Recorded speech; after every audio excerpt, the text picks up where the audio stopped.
إن الحمد لله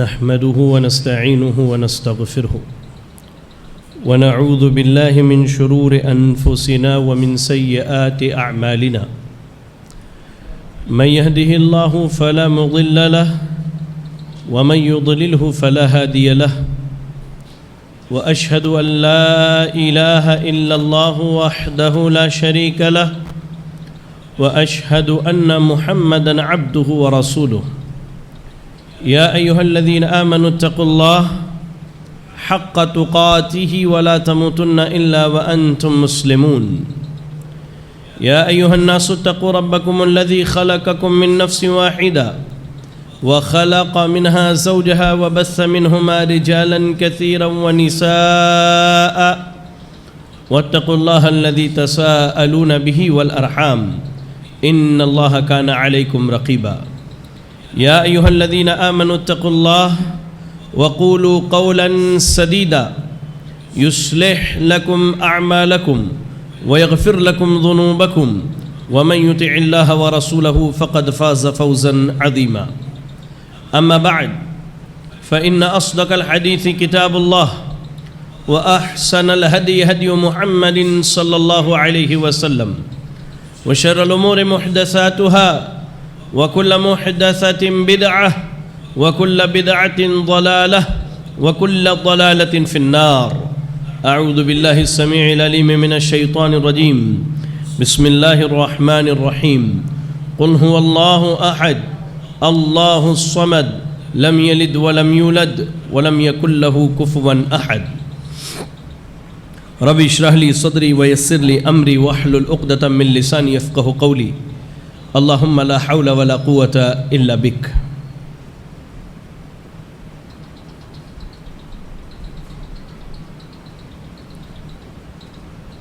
حاضرین جمعہ، معزز اور مکرم بزرگ حضرات، نوجوان ساتھیوں اور پردہ نشین خواتین اسلام، میرے خطبہ جمعہ کے جو سلسلہ وار مضامین چل رہے ہیں ان میں ہم نے عقیدہ صحیحہ کے متعلق کچھ بنیادی باتیں آپ کے سامنے رکھی تھی اور آپ سے یہ وعدہ کیا تھا ہم نے اپنے اس سے پہلے کے جمعہ میں کہ آئندہ جو ہے ان اسباب کا ہم تذکرہ کریں گے کہ جن کی بنیاد پر آج مسلمانوں کی اکثریت صحیح عقیدے میں بگاڑ کا شکار ہے۔ وہ کون سے اسباب ہیں، وہ کون سے عوامل ہیں جن کی بنیاد پر آج مسلمانوں کی اکثریت اپنے عقیدے کے معاملے میں بگاڑ کا شکار ہو چکی ہے۔ بلا کسی تمہید کے سب سے پہلی وجہ، یا کہہ لیجئے کہ سب سے پہلا سبب کہ آج ہماری اکثریت عقیدے کے باب میں بگڑ چکی ہے، وہ سبب ہے صحیح عقیدے سے انسان کا لا علم رہنا، جاہل رہنا، اور صحیح عقیدے کی تعلیم اور تعلم، پڑھنے اور پڑھانے کا خاص اہتمام کا نہ ہونا، یہاں تک کہ اس لا علمی کی وجہ سے، اس جہالت کی وجہ سے اور صحیح عقیدے کو نہ پڑھنے اور نہ پڑھانے کی وجہ سے بہت ساری چیزیں ایسی ہمارے اندر آ گئیں کہ جن کا تعلق زمانہ جاہلیت سے تھا، لیکن لوگوں نے آج اسے اسلام کا حصہ سمجھ لیا ہے۔ آپ اس کی مثال گزشتہ رات کی لیجئے۔ گزشتہ رات جو ہے برادران وطن اپنا ایک تہوار منا رہے تھے ایمانداری سے۔ کیا آپ کو مسلم محلوں سے پٹاخے کی آواز نہیں آ رہی تھی؟ آپ کے گھر کے بغل میں، آپ کے چوراہے پر وہ بچے جن کے ماں باپ لا الہ الا اللہ کا اقرار کرنے والے ہیں، وہ بچے جو خود کلمہ شہادتین کی گواہی دینے والے ہیں لیکن صحیح عقیدے کا علم نہ ہونے کی وجہ سے، صحیح عقیدے کی معرفت نہ ہونے کی وجہ سے اہل کفر اور اہل شرک کے تہواروں میں شانہ بشانہ ان کے شریک تھے۔ یہ گزشتہ رات کی بات ہے، بہت دور کی بات میں نہیں کر رہا ہوں آپ کے سامنے۔ سیدنا عمر ابن خطاب رضی اللہ تعالی عنہ کا ایک قول جو ہے امام ابن تیمیہ رحمہ اللہ نے اپنے الفتاویٰ کے اندر ذکر کیا ہے، بڑی بہترین بات ہے، اور اس معنی کی ایک مرفوع حدیث بھی ملتی ہے اللہ کے رسول صلی اللہ علیہ وسلم سے۔ سیدنا عمر کیا کہتے ہیں کہ انما تنقض عر الاسلام عروة عروة اذ نشا فی الاسلام من لا يعرف الجاہلیہ۔ کہتے ہیں سیدنا عمر رضی اللہ تعالی عنہ کہ اسلام کی کڑی جو ہے یہ ایک ایک کر کے ٹوٹتی ہوئی چلی جائے گی، ایک ایک کر کے ٹوٹے گی، یہاں تک کہ ایسے بھی مسلمان زندگی گزاریں گے اسلام کے نام پر جنہیں یہ بھی نہیں معلوم ہوگا کہ جاہلیت کیا ہے اور اسلام کیا ہے۔ آپ ذرا غور کر کے دیکھیں، اور اس کی سب سے بنیادی وجہ یہی ہے کہ عقیدہ صحیحہ کے پڑھنے پڑھانے، تعلیم دینے اور تعلیم لینے کا جو رواج تھا وہ ختم ہو گیا۔ آپ اس پر غور کر کے دیکھیے، کتنی مساجد ایسی ہیں جہاں خاص عقیدے کے کسی کتاب پر درس دیا جاتا ہو، اور حیرت کی بات تو یہ ہے کہ اگر درس دیا بھی جائے تو ہمیں اس سے کوئی فرق نہیں پڑتا۔ معذرت کے ساتھ ہماری اکثریت جو ہے ماشاءاللہ سب پڑھی لکھی ہے، وہ سب پڑھے لکھے، ان کو ہر چیز کا علم ہے، انہیں دروس کی ضرورت نہیں، محاضرے کی ضرورت نہیں۔ بیچارے امام صاحب درس دیتے، دو چار وہی پرانے چہرے جو بیٹھ گئے، ہمارے نوجوانوں کو اس سے واسطہ بھی نہیں ہے، کوئی واسطہ نہیں ہمارے نوجوانوں کو اس سے۔ تو اب میں مسجد کے ذمہ داروں کو قصوروار نہیں کہہ سکتا، انہوں نے انتظام بھی کیا تو ہم نے اس میں دلچسپی نہیں دکھائی۔ ایسا معلوم ہوتا ہے کہ گویا کہ ہر چیز کا علم ہمیں معلوم ہے، ہر چیز کے بارے میں ہمیں علم ہے۔ بھائیو، یہ دروس، یہ محاضرے، یہ مساجد سے پڑھنے پڑھانے کا جو سسٹم ہے یہ خصوصی طور پر آپ کے لیے کیا گیا ہے۔ عالم دین امام صاحب کا کیا ہے، ماشاءاللہ 14 سال 15 سال پڑھ کے آئے ہیں، وہ اپنے گھر والوں کی اصلاح کر لے جا سکتے ہیں، لیکن اس کے باوجود وہ اپنا وقت نکال کے اگر آپ کے پیچھے وقت لگاتے ہیں تو آپ کی ذمہ داری ہے کہ اپنی زندگی کا کچھ قیمتی لمحہ جو ہے ان دروس میں، محاضرات میں بیٹھ کر کے سیکھ لیجئے، پڑھ لیجئے، پڑھا لیجئے، ورنہ زندگی جب بہت زیادہ مشغول ہو گئی تو آپ شاید تڑپ جائیں کہیں دین سیکھنے کے لیے۔ تو عقیدے کے باب میں گمراہی کی، یا کہہ لیجئے کہ صحیح راستے سے بھٹکنے کی پہلی وجہ یہ ہے کہ اس موضوع پر توجہ نہیں دی جاتی ہے۔ فضائل پر بات ہوتی ہے، مسائل پر بات ہوتی ہے، بہت ساری چیزوں پر، لیکن جو بنیاد ہے صحیح عقیدہ، اس پر کوئی بات کرنے والا نہیں ہے، اور ہم اس کے طرف توجہ بھی نہیں دیتے ہیں میرے بھائی۔ چلیے، یہ پہلا سبب ہے۔ دوسرا سبب بڑا بہترین سبب ہے، یہ آپ ذرا اس کو غور سے سنیں۔ کہتے ہیں کہ جو گمراہ قسم کے ائمہ ہیں اور جو جاہل قسم کے دعات ہیں، ان کے پیچھے لگ کر کے انسان صحیح عقیدے سے بھٹک جاتا ہے۔ اب آپ کہیں گے کہ عالم بھی گمراہ ہوتا ہے، آپ کے ذہن میں بات سمجھ میں آ سکتی ہے، عالم بھی گمراہ ہوتا ہے، دعات بھی گمراہ ہوتے ہیں؟ جی ہاں، ہوتے ہیں، یہ میری اپنی بات نہیں ہے۔ آپ قرآن مجید کی تلاوت کیجئے، سورۃ القصص پڑھیے، آیت نمبر 41، آیت نمبر 41، اللہ نے کیا کہا؟ وَجَعَلْنَاهُمْ أَئِمَّةً يَدْعُونَ إِلَى النَّارِ وَيَوْمَ الْقِيَامَةِ لَا يُنصَرُونَ۔ اللہ نے کہا کہ ہم نے کچھ ایسے عالموں کو بھی بنایا ہے، کچھ ایسے مولویوں کو بھی ہم نے بنایا ہے جو لوگوں کو جہنم کی طرف بلاتے ہیں، اور قیامت کے دن ان کا کوئی بھی مددگار نہیں ہوگا، ان کی مدد نہیں کی جائے گی۔ تو یہ آیت کریمہ یہاں اس بات کو واضح کر دیتی ہے کہ سماج کے اندر جو لوگ اپنے عالم دین ہونے کا دعویٰ کرتے ہیں، یہ دو طبقوں میں بٹے ہوئے ہیں۔ ایک وہ جو آپ کو جنت کی طرف بلاتے ہیں، اور ایک وہ جو آپ کو گمراہی اور جہنم کی طرف بلاتے ہیں۔ اور جو ان گمراہ مولویوں کے پیچھے، گمراہ علماء کے پیچھے، گمراہ دعات کے پیچھے جاتا ہے، یہی بندہ در حقیقت اپنے عقیدے میں بگاڑ کر لیتا ہے۔ آئیے میں آپ کو بتلاؤں، سیدنا حذیفہ بن یمان رضی اللہ تعالیٰ عنہ حدیث کے راوی ہیں، صحیح مسلم کی روایت ہے، حذیفہ بن یمان رضی اللہ تعالیٰ عنہ کی بھی شان بڑی عظیم ہے. کہتے ہیں کہ لوگ اللہ کے نبی صلی اللہ علیہ وسلم سے خیر کے بارے میں پوچھتے تھے.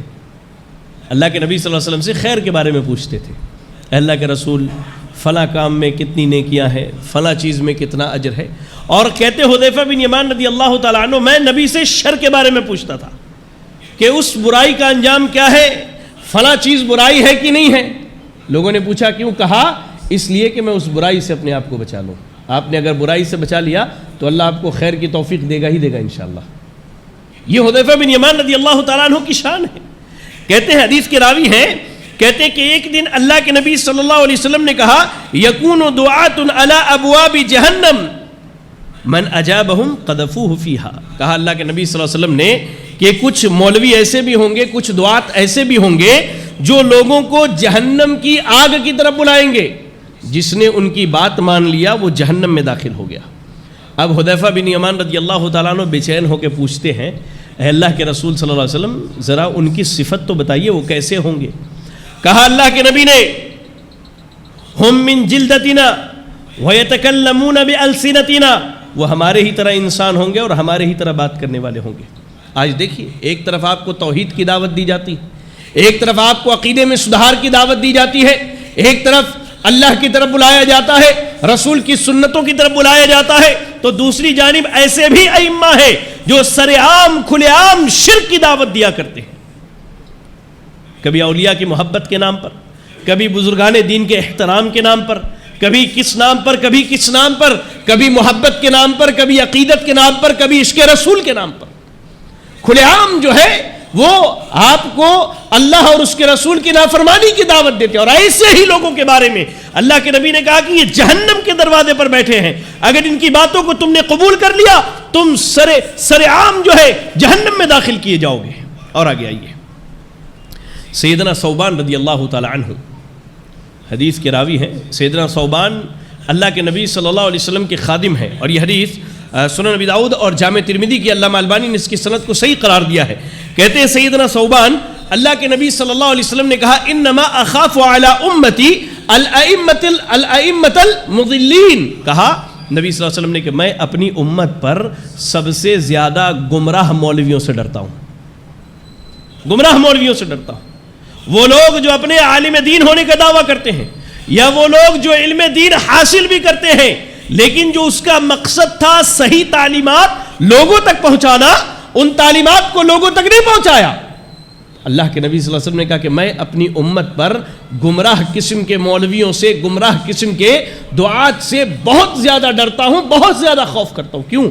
کیونکہ ایک چیز میں آپ کو بتاؤں، ایک آدمی آپ کا دشمن ہے، آپ کو معلوم ہے آپ اس سے بچ سکتے ہیں، لیکن ایک آدمی آپ سے دوستی کا دعویٰ کرے، محبت کا دعویٰ کرے، اور اس دوستی اور محبت کی آڑ میں آپ کو دھوکہ دیتا رہے، اس سے بچنا بڑا خطرناک ہوتا ہے. یہی وجہ ہے کہ منافقین کا ٹھکانہ جو ہے اللہ نے جہنم کا سب سے نچلا طبقہ رکھا، اس لیے کہ وہ ظاہری طور پر اپنے ایمان کا دعویٰ کرتے تھے اور بدباطن جو ہے وہ اسلام کے دشمن تھے. تو وہ لوگ جو ظاہری طور پر علم دین کا دعویٰ کرتے ہیں لیکن پس پردہ یا باطنی طور پر جو ہے اسلام اور مسلمانوں کو نقصان پہنچاتے ہیں، اللہ کے نبی صلی اللہ علیہ وسلم نے ایسے لوگوں سے اپنی امت کو ڈرایا ہے. ایسے ہی صحیح بخاری اور صحیح مسلم کی روایت ہے، سیدنا عبداللہ ابن عمرو ابن عاص رضی اللہ تعالیٰ عنہ حدیث کے راوی ہے. کہتے ہیں اللہ کے نبی صلی اللہ علیہ وسلم نے فرمایا ان اللہ لا يقبض العلم انتزاعا ينتزعه من العباد. اللہ تعالیٰ ایک ہی مرتبہ علم کو نہیں اٹھا لے گا. قیامت کے قریب ہم اپنی زبان میں بھی کہتے ہیں نا کہ علم اٹھا لیا جائے گا، تو اللہ تعالیٰ علم کو ایک ہی مرتبہ بندوں سے نہیں اٹھا لے گا. ایسا نہیں کہ لوگ سوئے اور سو کر کے اٹھے تو ان کے درمیان سے علم نکل کے چلا گیا، نہیں. اللہ کے نبی صلی اللہ علیہ وسلم کہتے ہیں لیکن یقبض العلم بقبض العلماء. اللہ تعالیٰ علم کو جو ہے، اللہ تعالیٰ علم کو جو ہے علماء کو اٹھا کر کے اٹھائے گا. اب علم والوں کو آہستہ آہستہ اللہ تعالیٰ اٹھاتا رہے گا، جس سے زمین پر علم کم ہوتا چلا جائے گا، یہاں تک کہ اللہ کے نبی نے کہا اذا لم يبق عالما، یہاں تک کہ جب کوئی عالم نہیں بچے گا تو لوگ جاہلوں کو اپنا سردار بنا لیں گے، اس سے فتوے پوچھیں گے، وہ خود بھی گمراہ ہوگا اور فتویٰ دے کر کے لوگوں کو بھی گمراہ کرے گا. تو آج عقیدے کے باب میں گمراہی کی جو ایک بنیادی سبب ہے وہ یہ ہے کہ ایسے لوگوں کے پیچھے ہماری امت چل رہی ہے جو دین کے نام پر، شریعت کے نام پر، عقیدت کے نام پر، محبت کے نام پر لوگوں کو عقیدے کے باب میں گمراہ کر کے رکھے ہوئے ہیں۔ ایسے ہی عقیدے میں بگاڑ کے اسباب میں ایک سبب جو ہے نفسانی خواہشات کی اتباع کرنا، یعنی اپنے نفس کی سننا۔ پہلے دلیل سنیے، آپ قرآن مجید کی تلاوت کیجئے، سورۃ الجاثیہ پڑھیے، آیت نمبر 23 میں اللہ نے کہا افرأیت من اتخذ الہہ ہواہ، اے نبی آپ کی کیا رائے ہے، آپ کا کیا خیال ہے اس شخص کے بارے میں جس نے اپنے نفس کو اپنا رب بنا لیا۔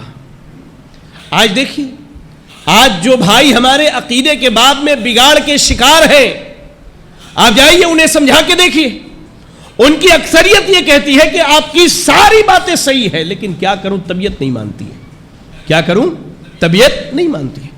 نفسانی خواہشات نے انہیں اتنا گمراہ کر دیا ہے، اتنا سیدھی راہ سے بھٹکا دیا ہے کہ وہ صحیح عقیدے پر آنے کا نام نہیں لیتے ہیں۔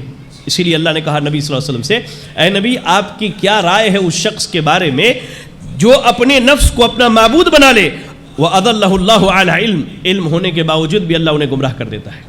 اکثر لوگ سوال کرتے ہیں، شیخ جو دوسرے مسلک کے علماء ہیں، جو شرک کی دعوت دے رہے ہیں، جو قبروں کے سجدے کی دعوت دے رہے ہیں، غیر اللہ کی پکار کی دعوت دے رہے ہیں، کیا انہیں علم نہیں ہے؟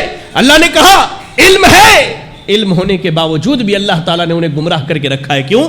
کیونکہ وہ اپنے نفس کی سنتے ہیں، کتاب و سنت کی نہیں سنتے۔ اللہ نے کہا آگے چل کر کے کہ انہیں علم ہونے کے باوجود بھی وختم علی سمعہ، اللہ نے اس کے کانوں پر مہر لگا دیا ہے، تالے لگا دیا اللہ نے کانوں پر، اللہ نے اس کے دل پر تالا لگا دیا ہے، وجعل علی بصرہ غشاوہ، اس کی آنکھوں پر اللہ نے پردے ڈال دیے ہیں۔ علم ہے اس کو، ہر چیز وہ جانتا ہے، لیکن اللہ نے اس کے کان، اس کے دل اور اس کے آنکھوں پر کیا ہے، اللہ نے تالے لگا دیے ہیں۔ اب اللہ نے گمراہ کر دیا تو کون ہے جو اللہ کے بعد اسے ہدایت دے دے؟ اللہ اکبر۔ آج اکثریت جو ہے ہماری، جو آج گمراہ ہے عقیدے کے باب میں، اس کی بنیادی وجہ کیا ہے؟ اپنے نفس کی اتباع ہے۔ نہیں، میری طبیعت نہیں مانتی، میرا دل نہیں چاہتا ہے، ٹھیک ہے آپ کی باتیں ساری صحیح ہے، لیکن کیا کروں، میری طبیعت کیا ہے، نہیں مانتی ہے۔ آج اکثریت جو عقیدے کے باب میں گمراہ ہے نا، اس کی بنیادی وجہ کیا ہے؟ اپنے نفس کی سنتے ہیں، قرآن و حدیث کی نہیں سنتے۔ یاد رکھیں میرے بھائی، انسان کی زندگی میں ہدایت کا معیار اگر کچھ ہے تو قرآن و سنت ہے، قرآن و حدیث ہے۔ ویسے جیسے صحابہ نے عمل کیا، اس کو چھوڑ کر کے اگر نفس کی سننے گئے، گمراہ ہو جائیں گے، گمراہ ہو جائیں گے، سیدھی راہ سے بھٹک جائیں گے، صحیح عقیدے میں بگاڑ پیدا ہو جائے گا، صحیح عقیدے میں خرابی پیدا ہو جائے گی میرے بھائیوں۔ اس لیے اپنے نفس سے اللہ کے نبی صلی اللہ علیہ وسلم ہمیشہ پناہ مانگتے تھے۔ ہم جمعہ کے دن منبر پہ خطبہ مسنونہ پڑھتے ہیں، کیا پڑھتے ہیں؟ وَنَعُوذُ بِاللَّهِ مِن شُرُورِ أَنفُسِنَا، ہم اللہ کی پناہ چاہتے ہیں اپنے نفس کی خرابی سے، نفس کی برائی سے، نفس کی کہہ لیجئے کہ قباحت سے، نفس کی شرارت سے۔ اللہ کے نبی صلی اللہ علیہ وسلم ہمیشہ پڑھتے تھے، یہ دعائیں کیا کرتے تھے رسول اللہ صلی اللہ علیہ وسلم۔ اس لیے یاد رکھے کہ آج جو لوگ عقیدے کے باب میں گمراہ ہیں، اس میں ایک بڑا سبب کیا ہے؟ نفسانی خواہشات کی اتباع کرنا ہے۔ ایسے ہی عقیدے کے باب میں گمراہی کے اسباب میں ایک سبب جو ہے نیک لوگوں کے تعلق سے بندوں کا غلو کر جانا۔ نیک لوگوں کے تعلق سے، نیک لوگوں کے جو اللہ کے نیک بندے ہیں نا، جنہیں ہم اپنی زبان میں اولیاء اللہ کہتے ہیں، اللہ کے نیک بندے جو بزرگان دین ہیں، ان کے تعلق سے بندے کا غلو کر جانا۔ ایک چیز یاد رکھیں میرے بھائی، سب سے پہلی چیز کہ کون اللہ کا ولی ہے، کون اللہ کا ولی نہیں ہے، یہ فیصلہ کرنے والا کائنات کا کوئی مولوی نہیں ہے ذمہ دار، کوئی ذمہ دار نہیں ہے اس کا۔ اللہ نے ایک پیمانہ دیا قرآن مجید کے اندر، سارے آپ قبرستان میں جائیے، کسی کی درگاہ پر جائیے، آپ کو یہ آیت کریمہ ملے گی، الا ان اولیاء اللہ لا خوف علیہم ولا هم يحزنون۔ بعد والا کوئی نہیں لکھتا، اس کے بعد کی آیت نہیں لکھتے لوگ۔ بعد کی آیت میں تو اللہ نے معیار دیا، الذین آمنوا وکانوا یتقون، جو لوگ ایمان لائے اور تقوی اختیار کیا وہی اللہ کے ولی ہیں۔ اللہ کے بندو، اگر تمہارے دل میں اللہ کی محبت ہے، تم متقی پرہیزگار ہو، ایمان والے ہو، تم اللہ کی ولی ہو۔ اللہ کا ولی ہونے کے لیے کوئی خاص مخلوق ہونے کی ضرورت نہیں ہے، اور آج ولایت کی بات کی جاتی ہے، فلاں ولی ہے فلاں ولی ہے. میں پوچھتا ہوں کیا ابو بکر صدیق سے بھی بڑا کوئی ولی ہے اس امت میں نبی کے بعد؟ کیا سیدنا عمر، سیدنا عثمان، سیدنا علی، عشرہ مبشرہ اور دیگر صحابہ رضی اللہ عنہم سے بھی بڑا کوئی ولی گزرا ہے؟ ذرا مجھے بتائیں. آج لوگوں نے ایسا ماحول بنا دیا ہے گویا کہ اللہ کا ولی ہونا کوئی الگ سے مخلوق ہونا ہے، جبکہ قرآن یہ معیار دیتا ہے کہ جو ایمان لائے، جو تقوی اختیار کرے، وہ اللہ کا ولی ہے. اب اس کے لیے کائن من کان، کسی بھی خاندان سے ہو، کسی بھی قبیلے سے ہو، ضروری نہیں کہ ولی ہونے کے لیے سیدی ہونا چاہیے، ولی ہونے کے لیے خان ہونا چاہیے، ولی ہونے کے لیے پٹھان ہونا چاہیے، ولی ہونے کے لیے انصاری ہونا چاہیے. نہیں، ایمان ہے، تقوی ہے، آپ اللہ کے دوست ہیں، اللہ کے ولی ہیں، اللہ آپ کا دوست ہے، کوئی الگ سے مخلوق نہیں. لیکن آج لوگوں نے کیا کیا؟ نیک لوگ جو گزرے اللہ کے بندے، ان کے حق میں لوگوں نے غلو کیا. آپ راہ چلتے، آپ نے ابھی وہ قوالیوں کا سیزن گیا، وہ قوالیوں کا سیزن گیا ہمارے معاشرے سے، آئے دن بچتے رہتے ہیں. کہا ایک شاعر نے کہ اللہ کے جھولی میں توحید کے علاوہ کیا ہے، جو بھی لینا ہے لے لیں گے محمد کے شہر سے. کہا شاعر اپنی کتاب میں لکھتا ہے، بہت بڑا عالم دین ہے، کہا وہی جو مستوی عرش تھا خدا ہو کے مدینے میں اتر پڑا ہے مصطفیٰ ہو کے. انا للہ و انا الیہ راجعون. اللہ کے جو نیک بندے ہیں ان کے تعلق سے جب لوگوں نے بڑھاوا کر لیا تو لوگ گمراہ ہو گئے. آپ دیکھیں نوح علیہ السلام کی قوم میں کیا ہوا، ود، سواع، یغوث، یعوق، نصر، یہ 5 لوگ نوح علیہ السلام کے قوم میں بڑے نیک تھے، بڑے بزرگ تھے. ان لوگوں نے کہا کہ نہیں، ان کی عبادت نہیں چھوڑ سکتے. جب نوح علیہ السلام نے ایک اللہ کی عبادت کی طرف بلایا تو کہا لا تذرن آلہتکم، اپنے معبودوں کو نہیں چھوڑنا، اور نہ ہی ود کو چھوڑنا، نہ سواع کو، نہ یغوث کو، نہ یعوق کو، نہ نصر کو. وہ 5 تھے. ہمارے یہاں بھی لوگوں نے 5 پنجتن پاک بنا لیے، ہمارے یہاں بھی لوگوں نے پنجتن پاک بنائے. ان رافضیوں کی کرامت تھی کہ آج اہل سنت کے گھروں میں بھی پنجتن پاک کے نعرے لگائے جاتے ہیں. ایک شعر ہے، لی خمسۃ اطفی بہا حر الوبا، میرے 5 ایسے انمول رتن ہیں جن کے ذریعہ میں بیماریوں کو دور کرتا ہوں، مصطفیٰ و مرتضیٰ، فاطمہ و حسن و حسین. یہ پنجتن پاک بنائے. کہا ان کے علاوہ نہ ابو بکر پاک، نہ عمر پاک، نہ علی پاک، نہ عثمان پاک، نہ معاویہ پاک، نہ ابو ہریرہ پاک، نہ عشرہ مبشرہ، کوئی صحابی پاک نہیں. وہ وہاں سے آیا تھا پنجتن پاک کا عقیدہ، اور آج اہل سنت کے گھروں میں بھی ہے. اللہ اکبر. یہ عقیدے کا بگاڑ آیا کہاں سے؟ اس لیے آیا کہ آپ نے اللہ کے نیک بندوں کے بارے میں غلو کر لیا. اور اللہ رب العالمین نے قرآن مجید کے اندر، اور نبی صلی اللہ علیہ وسلم نے تو اس کی کھلے لفظوں میں وضاحت کی. سورہ مسند امام احمد پڑھیا اور سنن نسائی، اللہ کے نبی صلی اللہ علیہ وسلم نے کہا یا ایھا الناس ایاکم الغلو فی الدین، اے لوگوں دین میں غلو کرنے سے بچنا. اس لیے کہ تم سے پہلے لوگ جو ہلاک ہوئے ہیں انہوں نے دین میں غلو کر لیا. کیا غلو کیا بھائی؟ ود، سواع، یغوث، یعوق، نصر کو اللہ کا برابر قرار دے دیا، عیسیٰ علیہ السلام کو اللہ کا بیٹا بنا دیا، عزیر علیہ السلام کو اللہ کا بیٹا بنا لیا. اللہ اکبر. یہ ہم سے پہلے لوگ اسی وجہ سے گمراہ ہوئے. آج ہمارے یہاں بھی یہی عقائد ہیں. کوئی غریب نواز ہے تو کوئی داتا ہے، کوئی مشکل کشا ہے. بھائی میرا کہنا ہے کہ جب یہ غریب نواز پیدا نہ تھے تو کائنات کی غریب نوازی کون کرتا تھا؟ جب یہ داتا پیدا نہ ہوئے تو کون لوگوں کو دیتا تھا؟ آج تم اولادیں مانگنے کے لیے غیروں کے دروں پر جاتے ہو، جس کے در پر تم جاتے ہو اس کے ماں باپ کو بھی اولاد اللہ نے دیا تھا. یہ عقیدے میں بگاڑ آیا کہاں سے؟ جب نیک لوگوں کے بارے میں لوگوں نے غلو کیا. بھائی ہم کہتے ہیں، ہم اہل حدیثوں کا، میں کھلے لفظوں میں کہتا ہوں، ہم اہل حدیثوں کا یہ عقیدہ ہے، یہ اعتقاد ہے، سن لو جہاں تک میری آواز جاتی ہے، کہ اللہ کے سارے نیک بندوں سے محبت کیجیے. اللہ کے سارے نیک بندوں سے محبت ہونی چاہیے، کیونکہ اللہ کے نبی نے کہا، اللہ تعالیٰ کہتا ہے من عاد لی ولیا فقد آذنتہ بالحرب، جس نے میرے کسی ولی سے دشمنی کی میں اسے جنگ کا اعلان کرتا ہوں. تو ہم اللہ کے ولیوں سے محبت کرتے ہیں، لیکن وہ محبت نہیں کرتے جس کا آپ دعویٰ کرتے ہیں.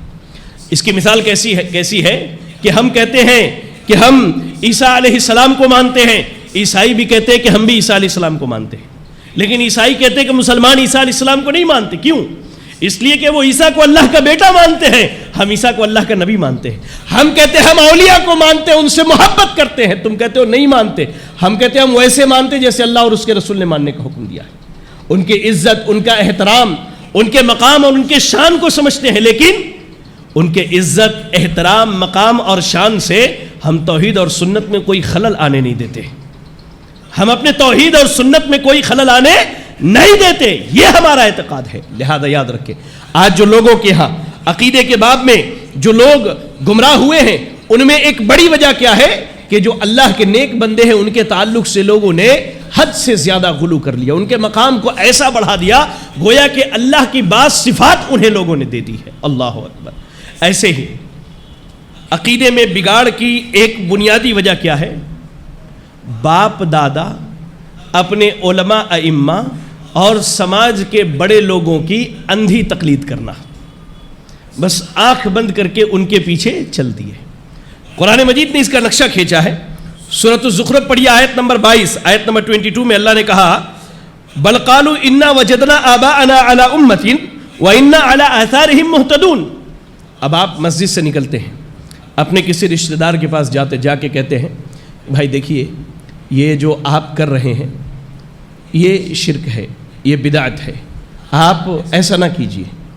وہ آدمی کیا کہتا ہے؟ دیکھو بھائی ہم نے اپنے باپ دادا کو ایسے ہی کرتے پایا ہے، پورا خاندان ایک طرف ہے، تم اکیلے کہہ رہے ہو، تم اکیلے کی مان لو اور خاندان والوں کو چھوڑ دو؟ نہیں، ہم نے اپنے باپ دادا کو ایسے ہی پایا ہے۔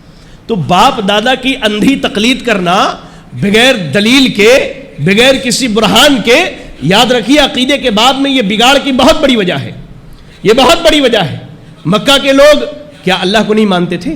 اللہ کو مانتے تھے۔ کہا قرآن میں اللہ نے پوچھ لو آسمان کس نے بنایا، زمین کس نے بنایا، انسانوں کو کس نے پیدا کیا، یہ بارش کس نے برسائی، مصیبت میں کون مدد کرتا ہے؟ کہتے ہیں اللہ تعالیٰ، وہ اللہ کو مانتے تھے۔ لیکن باپ دادا کی تقلید کرتے ہوئے، باپ دادا کی راہ پر چلتے ہوئے انہوں نے اللہ کے علاوہ بھی کچھ معبود بنا لیے تھے۔ سجدہ اللہ کو بھی کرتے تھے، سجدہ لات عزا منات حبل کو بھی کرتے تھے، دعائیں اللہ سے بھی کرتے تھے، اور مصیبت میں لات عزا منات حبل کو بھی پکارتے تھے۔ آج وہی حالت ہماری، ہم اللہ کی بھی کرتے اور غیروں کے لیے بھی وہی کام کرتے ہیں۔ اللہ اکبر۔